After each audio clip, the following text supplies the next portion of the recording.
우린 이제부터 이야기하는 것도 좋아하고 이야기 듣는 것도 참 좋아하는 그런 성품을 가지고 있는 것 같습니다. 특별히 요즘 할머니, 할아버지들은 모르겠습니다.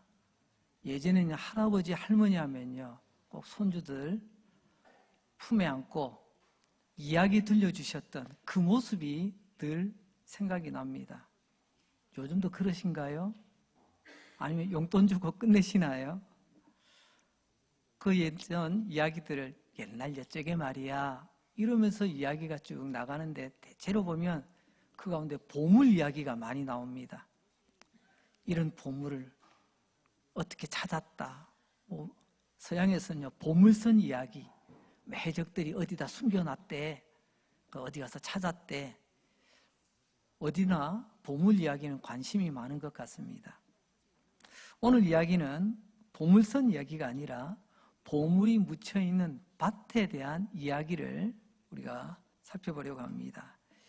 2000년 전 당시 유대 땅에 한 농부가 있었습니다. 농부가 밭을 갈다가 평소와는 다르게 쟁기 끝에 뭐가 탁 걸립니다. 이건 돌이 아닌데 이건 뭐지? 아니나 다를까 웬 상자가 땅속에 있네요.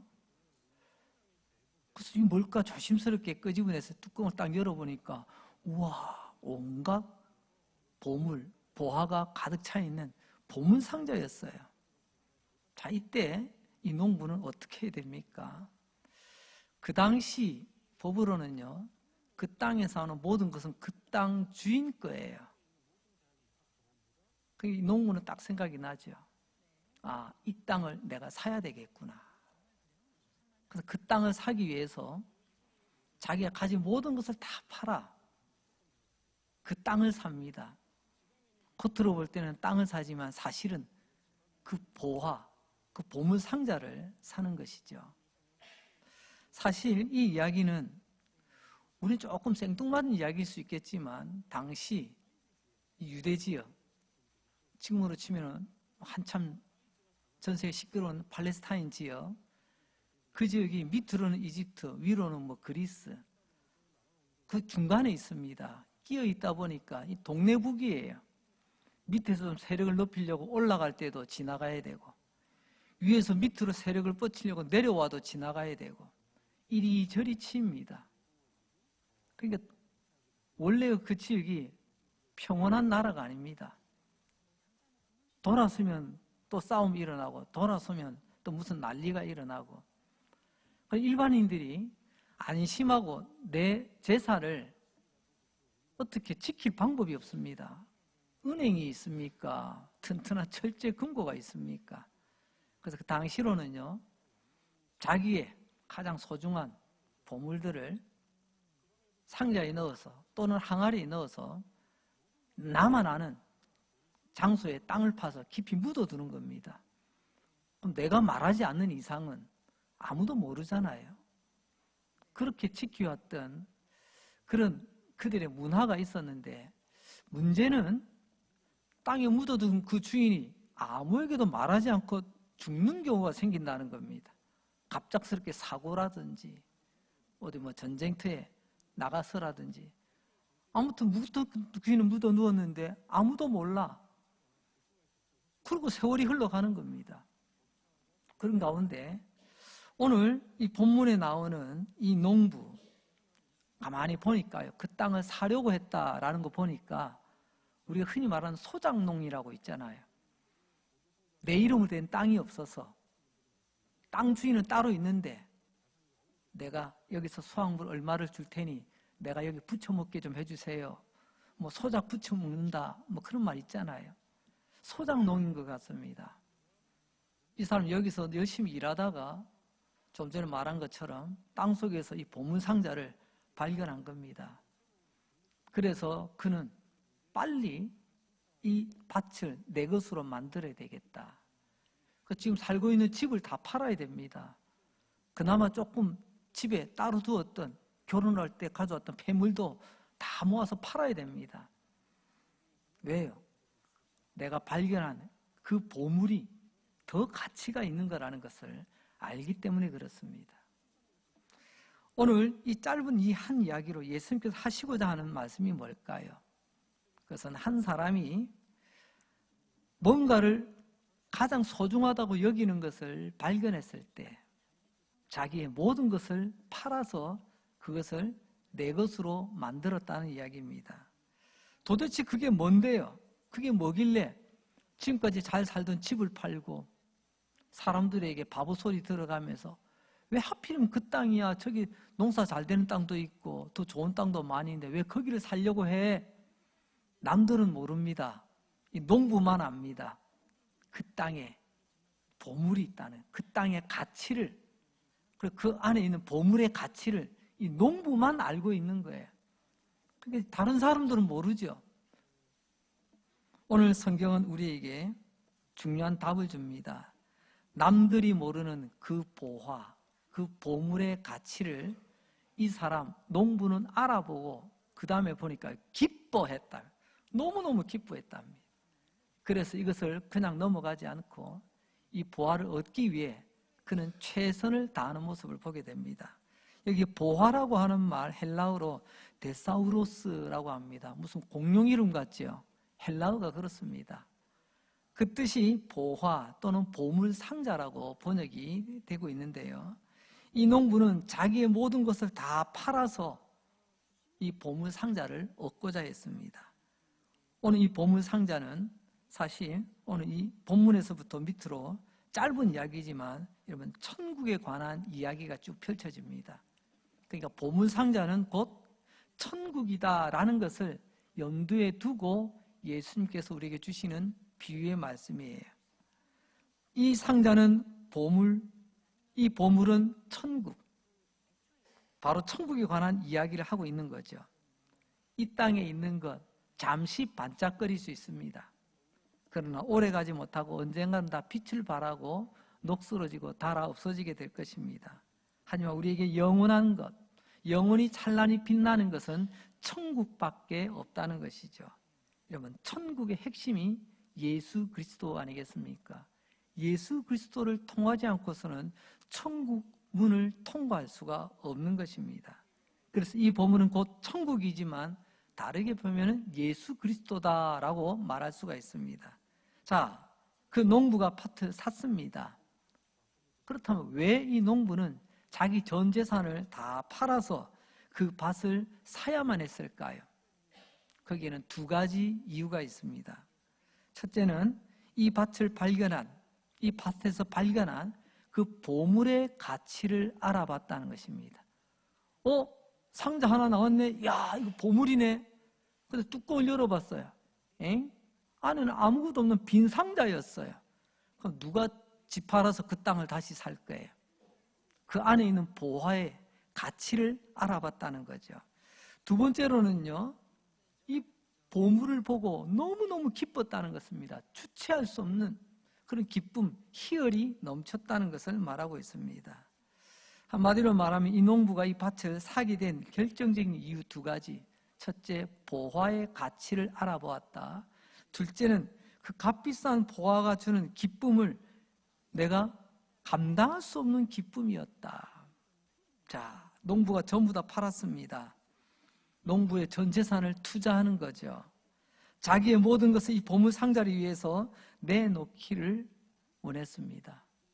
다시 한번 보물의 가치를 알아본 것입니다.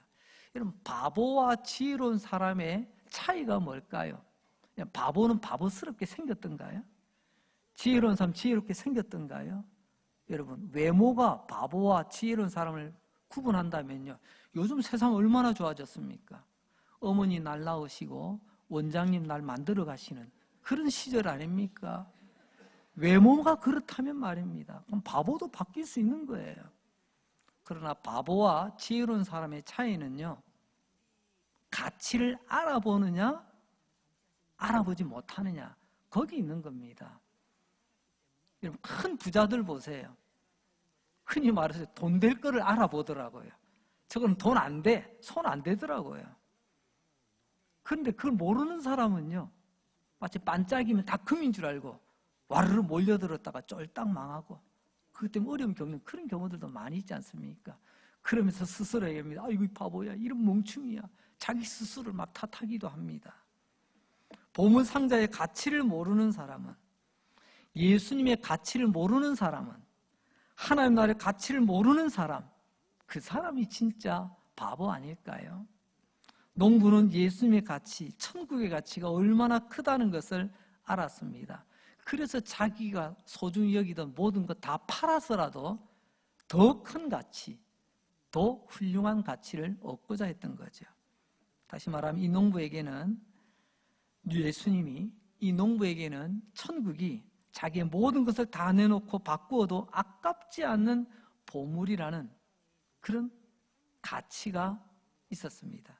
오늘 본문에서 이 농부 이야기는 굉장히 중요한 메시지를 던져주는데요. 그것은 바로 예수, 그 예수를 통하여 하나님께 우리에게 주시는 하나님의 나라, 그것은 내 모든 것, 오늘 비유 속에 있는 것처럼 내 집, 내가 지금 붙들고 있는 모든 것 다 내놔도, 바꾸어도 전혀 우리는 손해가 아니라는 것입니다. 남는 장사라는 거예요.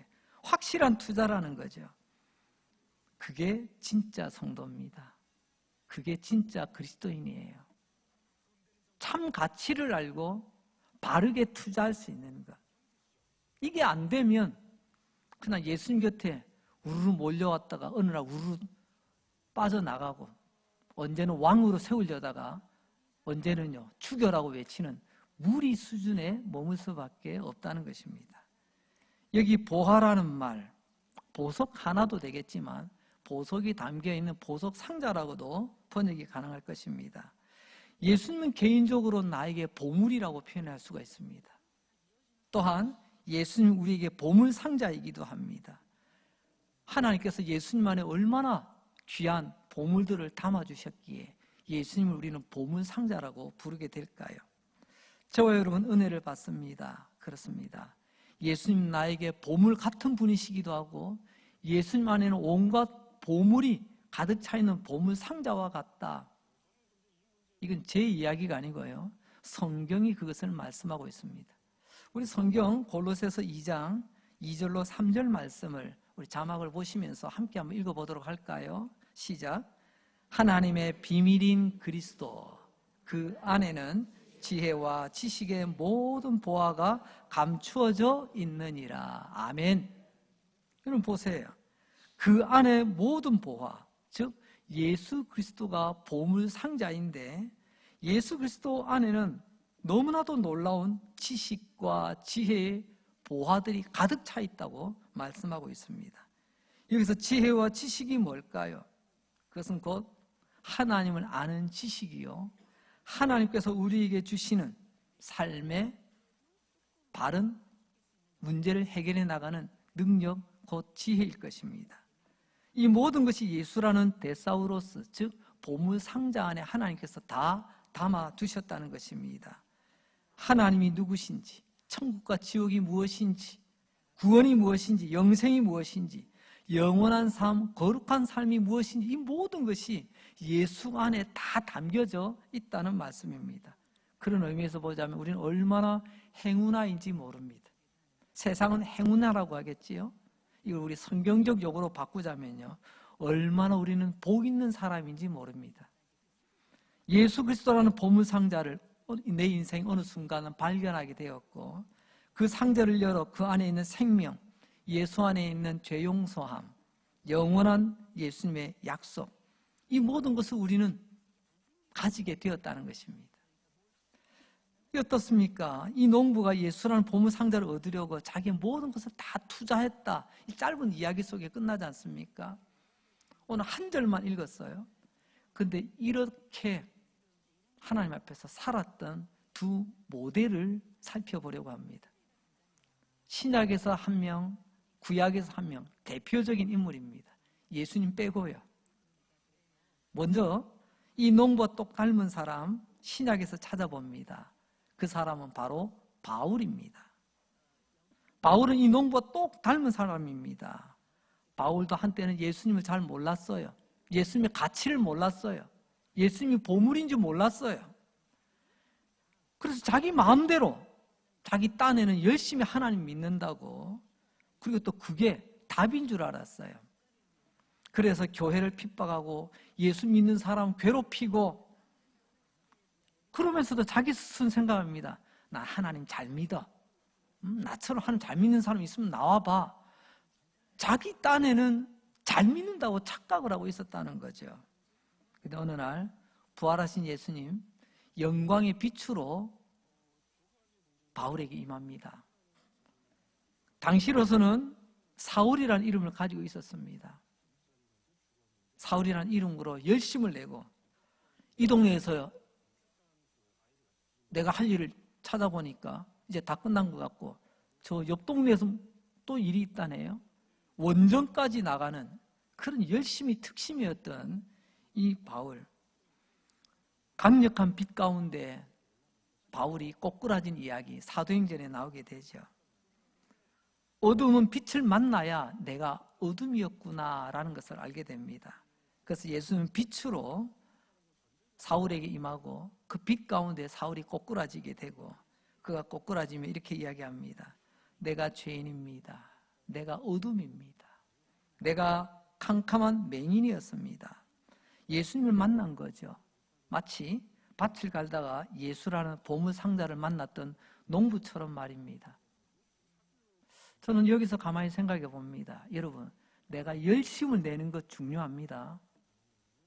그런데 열심보다 하나님이 인정하시는 바른 열심을 내시기 바랍니다. 사울이요, 열심이 특심이었어요. 그런데 빛 가운데 임하신 하나님께서 이 바울에게 하신 말씀이 있어요. 바울이 깜짝 놀라요. 도대체 당신은 누구십니까? 겁이 나기도 하고 궁금하기도 하고. 그때 하나님께서 하신 말씀이 있습니다. 나는 네가 괴롭히던 예수다. 한마디로 말하면요, 네가 열심은 내면 낼수록 내가 괴롭다, 그런 말이에요. 참 두려운 말씀입니다. 내 딴에는 열심을 냈는데, 내 딴은 하나님 위해서 한다고 했는데, 내가 열심을 낼수록 하나님 괴롭답니다. 주님의 몸된 교회가 힘들답니다. 이거 어떻게 하면 좋습니까? 이런 바울의 열심 혹시 내 안에 있지 않는지 돌아보시고요, 빛 대신 하나님의 말씀 앞에서 나의 진짜 모습을 볼 수 있기를 원합니다. 시간이 흘렀습니다. 바울이 지난 날을 돌아보며 자기의 삶을 이렇게 회고하며 고백하는 장면이 빌립보서 3장 8절 말씀입니다. 또한 모든 것을 해로 여김은 내 주 그리스도 예수를 아는 지식이 가장 고상하기 때문이라. 내가 그를 위하여 모든 것을 잃어버리고 배설물로 여김은 그리스도를 얻고자 합니다. 바울도 오늘 본문 13장의 농부처럼 그 보물 상자를 얻으려고 바울도 모든 것을 잃어버리고 심지어는 배설물로 여겼다라고 말합니다. 왜요? 그리스도를 얻으려고 말입니다. 바울이 실제로 고백한 말은 예수님을 아는 지식이 세상에서 가장 고상하다라고 표현하네요. 예수님을 안다는 것이 곧 예수님 자신 아니겠습니까? 바울이 이 세상에서 가장 고상한 예수, 이렇게 고백했습니다. 가장 고상한 예수. 고상하다는 말 헬라어로 보니까요, 휘페레코라는 말을 쓰고 있는데 뛰어나다, 우월하다, 탁월하다, 이런 뜻을 담고 있더라고요. 나에게 이제 세상에서 가장 뛰어난 것, 가장 우선되는 것은 예수 그리스도다라는 것입니다. 여러분, 보물은 크기와 양의 문제가 아닙니다. 가치의 문제입니다. 큰 것이 좋은 보물이 아니고요, 여러분, 그 보물이 얼마나 가치를 가지고 있느냐, 그게 중요하지 않습니까? 그러니까 바울은 예수님이라는 보물의 가치, 예수 그리스도라고 하는 보물 상자의 가치를 알아본 것입니다. 그래서 세상에서 가장 휘페레코, 탁월하고 우월하고 뛰어난 분이 예수 그리스도다라고 고백을 하고 있는 것입니다. 우리말에 진국이라는 말이 있습니다. 그죠? 진국이다. 맹탕이 아니라는 거죠. 근데 우리 강릉에서는요, 사투리가 있더라고요. 진땡이다 이런 말 쓰시더라고요. 한 적용을 해보겠습니다. 여러분, 바울처럼 예수 그리스도가 나의 가장 귀한 보물입니다 라고 깨닫고 알고 고백하는 사람을요, 저는요 진땡이 성도, 진땡이 그리스도인이라고 부르고 싶어요. 어떻습니까? 바울은 두 가지를 이야기합니다. 첫째, 세상의 다른 모든 것은 해로 여긴다라고 고백을 합니다. 앞서 8절에 보았죠. 해로 여긴다. 그것은요, 나한테 해로운 것은요, 버리는 거예요. 나는 이거 다 버렸다는 것입니다. 있어봤자 소용없는 것. 두 번째는요, 배설물로 여긴답니다.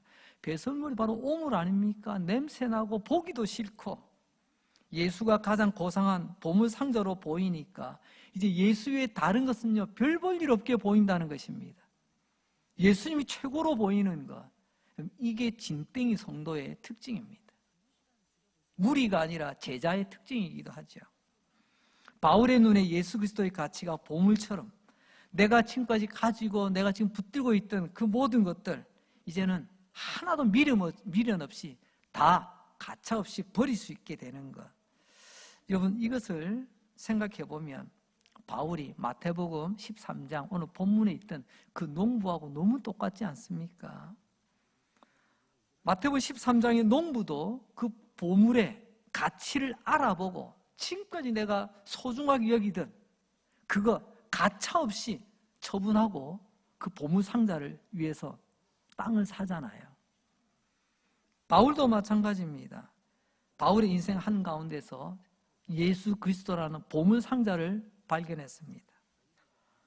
가만히 살펴보면 너무 가장 고상해, 가장 탁월해. 그 가치를 알아봤어. 이제 어떻게 됩니까? 이 보물을 사기 위하여 내가 지금까지 움켜쥐고 있던 모든 것 아낌없이 다 버릴 수 있더라는 것입니다. 자, 그러면 바울은 이 보물 상자를 얻기 위해서 무엇을 버렸을까요? 얼마나 지불했을까요? 여기에 대해서 조금 전에 우리 본문 마태복음 13장 농부는 자기가 가지고 있는 모든 것을 다 팔았다고 했지 않습니까? 바울은 어떻게 했을까요? 빌립보서 3장 5절로 7절 말씀입니다. 나는 8일 만에 할례를 받고 이스라엘 족속이요 베냐민 지파요 히브리인 중에 히브리인이요 율법으로는 바리새인이요 열심으로는 교회를 박해하고 율법의 의로는 흠이 없는 자라. 그러나 무엇이든지 내게 유익하던 것을 내가 그리스도를 위하여 다 해로 여겼다. 바울 대단한 집안에서 태어났습니다. 혈통이 보통 혈통이 아닙니다. 공부도 잘했습니다. 종교적 열심도 열심을 넘어 특심이었습니다. 유대인은요, 명성과 명예를 최고의 재산으로 여기고 있습니다. 그래서 바울이 빌립보서 3장 5절에서 7절까지 말한 살펴보면 5가지 명예와 명성, 유대 사회에서는 제일 소중하게 여기는 가치인데 이것을 다 팔아, 다 버려 예수 그리스도라는 보물 상자를 얻었다고 고백을 하고 있습니다. 어떻습니까? 마태복음 13장의 농부와 신약의 바울 똑같죠? 세상 사람들 아마 그렇게 이야기할 겁니다. 아이고, 바울 저 바보 아니야? 바보? 응? 자기 집안이 어떤 집안인데 먹칠을 하고 있어? 저 졸업장 따기 위해서 얼마나 많이 고생했는데 저 사람 머리랑 뭐라도 할 수 있을 텐데 겨우 저거야? 바울은 알고 있습니다. 좋은 가문에서 태어나 금수저 부모님을 만나고 공부를 잘하고 열심히 있는 것, 이 명함 하나만 있어도 어디 가도 대우받을 텐데 그거 과감하게 다 버렸답니다. 그럼 바본가요? 바보가 아닙니다. 바울은 결과적으로 가장 귀하고 소중한 보물상자 예수 그리스도를 얻은 것입니다. 여러분은 어떻게 계산하십니까? 나는 무엇을 가장 귀하게 여기고 계십니까? 여기서 여러분, 진짜와 가짜, 전에 말씀드렸죠. 좋으면 우르르 따라가는 무리와 끝까지 주님과 함께하는 제자들의 모습을 우리는 구별하게 됩니다. 바울이 얻은 보물상자, 그 예수 그리스도 안에 구원이 있음을 알고 영생이 있음을 알고 죄 용서이 있음을 알고 영원한 하나님의 나라가 있음을 알 때에 때로는 이 가치를 알아보지 못하는 사람들이 우리에게 이러쿵저러쿵 막 쪼아댑니다. 때로는 그것 때문에 정말 말도 되지 않는 그런 대우를 받을 때도 있을 것입니다. 그러나 바울은 마태복음 13장 농부처럼 기뻐했다라고 말합니다. 남들이 보면 바보짓인데 땅을 치고 날마다 울어도 시원찮을 판에 성경은 말하고 있습니다. 기뻐하였다. 이런 바울의 좌우명이라고 할까요? 하나님께서는 바울을 통해서 우리에게 늘 강조하시는 신앙인의 삶의 태도에 대해서 말씀합니다. 우리 흔히 좌우명이라고 하듯이 항상 기뻐하라, 범사에 감사하라. 그게 언제 이루어졌죠? 예수님 만나기 전에 그랬나요? 예수님 만나고 지금까지 내가 붙들고 있던 자랑스러운 우리 집안 혈통, 내 졸업장, 내 열심, 내 똑똑함, 이거 다 내려놓고 난 다음, 예수님을 만난 다음에 고백합니다. 나는 항상 기뻐해요. 모든 일에 나는 감사해요. 성도들이요, 내가 그리스도를 본받는 자 된 것 같이 여러분도 나를 좀 본받으세요. 바울이 그렇게 고백하지 않습니까? 그렇습니다. 바울은 예수님 그리스도의 보화의 가치를 알아본 사람입니다. 그렇기 때문에 그 예수를 위해서 부질없는 모든 것 아낌없이 과감하게 버릴 수 있었던 사람입니다. 마태복음 13장의 농부와 똑같이 우리의 삶에도, 여러분의 삶에도 이 기쁨, 농부의 기쁨, 바울의 기쁨, 바울의 감사가 항상 넘치시길 바랍니다. 이제 신약의 모델을 봤으니 구약의 모델도 한번 살펴보고 오늘 말씀을 마무리하려고 합니다. 보화를, 보물상자의 가치를 알아보고 모든 것을 버렸던 신약의 바울과 같이 구약에는요, 모세를 빼놓을 수가 없어요.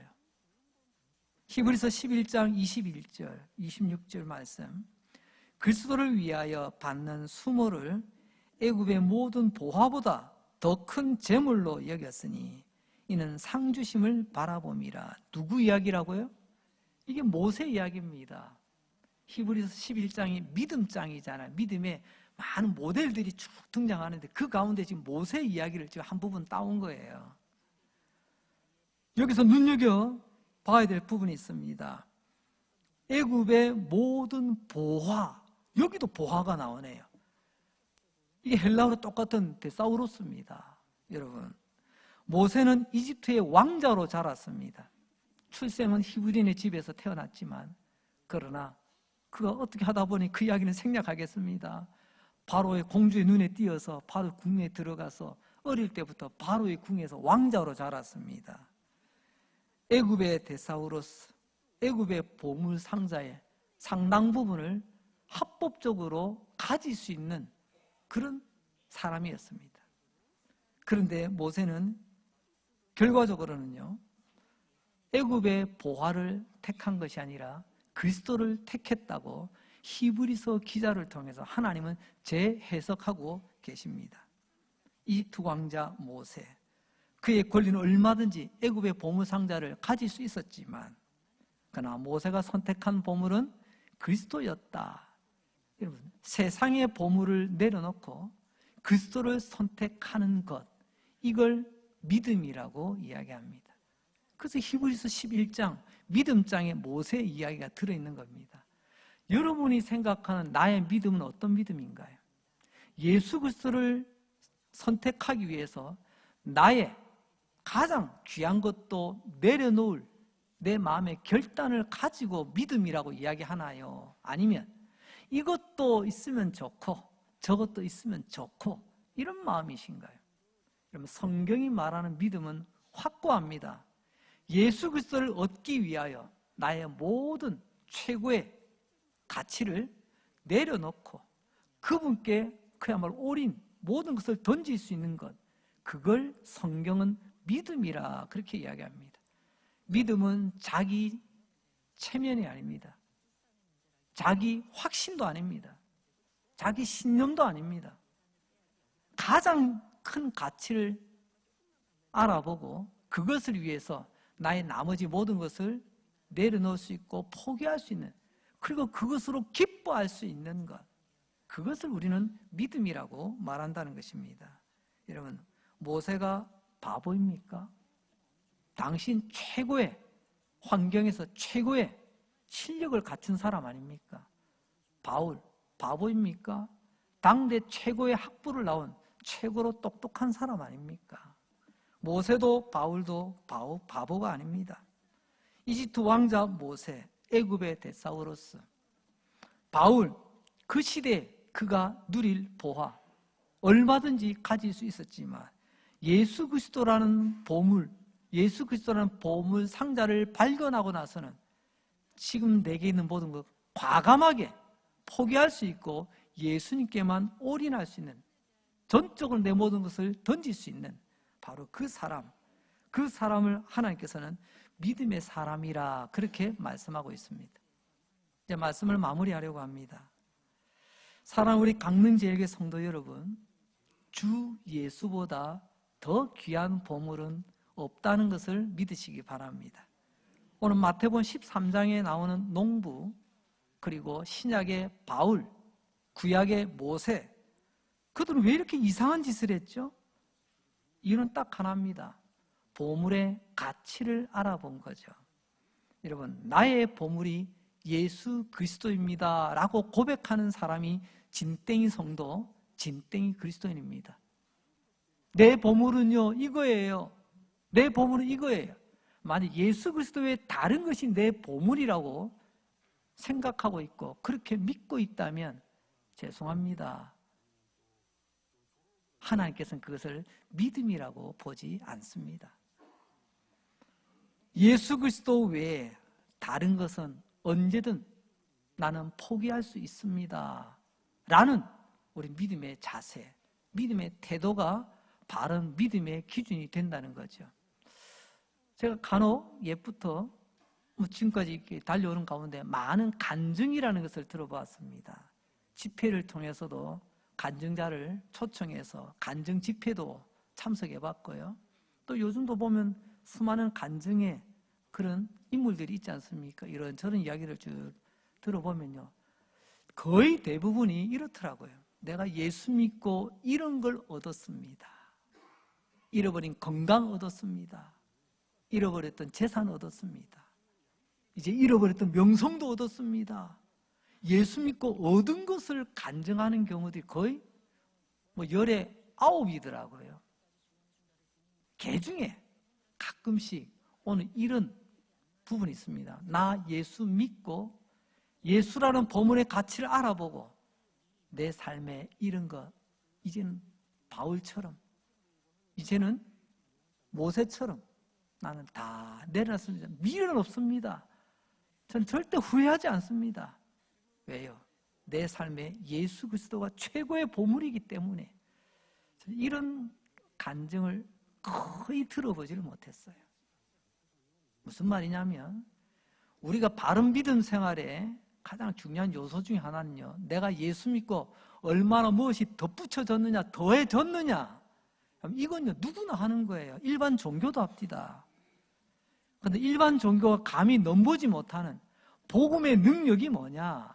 그럼 바로 농부가 보여주고 바울이 보여주고 모세가 보여주는 것, 최고의 보물, 최고의 보물 상자를 내가 발견하여 내가 이런 것까지도 버렸습니다. 이런 것까지도 내 삶에서 끊어냈습니다. 다 주변 정리했다는 거죠. 오직 그분만이 내 삶의 보물이십니다 라는 고백, 이게 진짜 성도의 고백이 아니겠습니까? 이런 이야기가 있습니다. 그야말로 옛날 그 옛날에 어느 왕자님이 있었는데 결혼을 못했어요. 그 왕자님 이제 신부들, 앞으로 왕비가 될 사람 전국에 공지를 해서 어느 날 함께 모였습니다. 그야말로 내노라는 그 지역에 제일 예쁘고 아름다운 신부감들이 모였던 것 같아요. 그때 이렇게 이야기합니다. 여러분들이 원하신 것이 무엇입니까? 말씀하세요. 내가 다 들어줄게요. 어떤 사람은 와, 왕궁에 오니까 이런 보석들로 막 장식이 돼. 저런 보석 하나만 주세요. 네, 줄게요. 왕궁에 오니까 옷이 너무 멋진데요. 저런 옷도 내가 한 벌 주세요. 예, 줄게요. 왕궁에 오니까 정말 보도 듣도 못한 맛있는 산의 진미가 있던데, 예, 여러분들에게 제공해 드릴게요. 다 각자 원하는데 다 하나씩 다 가져갔습니다. 근데 한 여인이 아무 말 안 하고 가만히 있는 거예요. 눈여겨봤습니다. 그래서 나중에 물어봅니다. 다른 사람은 다 자기가 원하는 거 다 가져갔는데 당신은 왜 가만히 있냐고. 내가 당신이 원하는 거 다 해주겠다고. 예, 저는요 다른 거 다 필요 없고요. 저는 왕자님 한 분만 필요해요. 이 한마디 하더라는 겁니다. 물론 옛날 옛적 이야기인데요. 어떻게 됐을까요? 그 지혜로운 여인과 이 왕자가 결혼하여 행복하게 잘 살았다는 그런 이야기입니다. 무슨 이야기죠? 여러분, 가치를 알아보는 것이 지혜로운 것입니다. 가장 가치 중에 가치, 그게 바로 예수 그리스도를 아는 것입니다. 예수님이 우리에게 주신 하나님의 지상 최대 보물 중에 보물이요, 보물 상자요. 그 보물 상자 안에 뭐가 있죠? 하나님의 비밀인 그리스도, 그 안에는 지혜와 지식의 모든 보화가 있다고 약속하셨잖아요. 예수 안에 모든 보화가 있음을 믿고 예수님이 나의 최고의 보물입니다 고백하며 달려가시는 저와 여러분 되시기를 주님의 이름으로 축복합니다. 마가복음 12장 30절 마지막 말씀 한 구절 읽고 마무리할게요. 다 같이 읽겠습니다. 시작. 내 마음을 다하고 목숨을 다하고 뜻을 다하고 힘을 다하여 주 너의 하나님을 사랑하라. 아멘. 하나님을 사랑하되 어떻게 사랑하라고요? 마태복음 13장 농부의 모습이 보여지지 않습니까? 마음을 다하고 목숨을 다하고 뜻을 다하고 힘을 다해 눈에 보이는 것이든 보이지 않는 것이든 나의 모든 전 존재를 다 바쳐 보아 되신 예수 그리스도를 사랑하라고 말입니다. 여러분, 우리가 왜 그렇게 해야 되는데요? 그것은 다른 게 아니라 예수님이 세상에서 가장 가치 있고 보화로운, 보배로운 보물이기 때문에 그렇습니다. 바로 알고 바로 믿고 우르르 몰려다니는 생각 없는 무리가 아니라 주님 앞에서 마지막까지 함께 달려가는 이런 농부와 같이, 바울과 같이, 모세와 같이 하나님 앞에 인정받고 마지막까지 귀하게 쓰임받는 저와 여러분 우리 교회 되시기를 주님의 이름으로 축복합니다. 하나님 아버지 감사합니다. 오늘 마태복음 13장의 농부처럼 또 신약의 바울처럼 구약의 모세처럼 내 인생의 진짜 보물이 무엇인지 알아가게 해주시니 감사합니다. 예수 그리스도가 가장 귀한 보물임을 알아볼 수 있는 은혜를 주시옵소서. 예수 그리스도가 나의 귀한 보물을 알고 살아가는 그 삶이 곧 보물 같은 인생인 줄로 믿습니다. 우리 농부처럼 바울처럼 모세처럼 하나님의 보화를 알아보고 하나님께 귀하게 부르시는 그날까지 쓰임받는 복된 성도, 복된 교회 되기를 원하옵고 예수님 이름으로 기도합니다. 아멘.